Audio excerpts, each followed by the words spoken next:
High guys welcome to my mini vlog. यो हो मेरो आजको फिट फर द डे। कामको लुगा लगाएर रेडी हुँदैछु। आज चाहिँ पानी र ताइफु भएको भएर मेरो चाहिँ बिहानमा काम थिएन। दिउँसोदेखि काम जाँदैछु। म चाहिँ भित्री बाटो जाने भएको भएर म काम जाने बाटोमा चाहिँ एकदमै धेरै ग्रिनरी छ। बिहान चाहिँ हावाहुरी पानी एकदमै ठुलो आएको थियो भने अहिले चाहिँ सबै बसिसकेको छ। अलिअलि मात्रै परिरहेको छ पानी चाहिँ। म जान चाहिँ कामतिर गइरहेको, त्यही पनि मलाई चाहिँ यो भ्यूहरूले एकदमै धेरै आकर्षण गरिरहेको छ।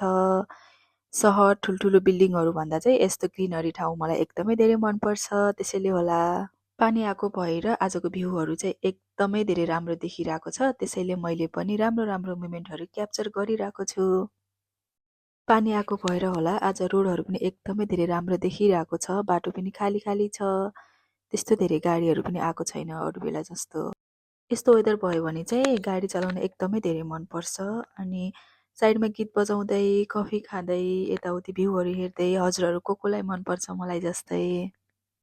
अहिले चाहिँ म मेरो काम गर्ने ठाउँमा आइपुगेँ। पार्किङबाट म मेरो मुस्कान दिँदैछु। मेरो चाहिँ काम पनि सकिसक्यो। आजको दिन चाहिँ एकदमै धेरै राम्रो अनि रमाइलो भयो। Thank you so much for watching. Bye bye guys.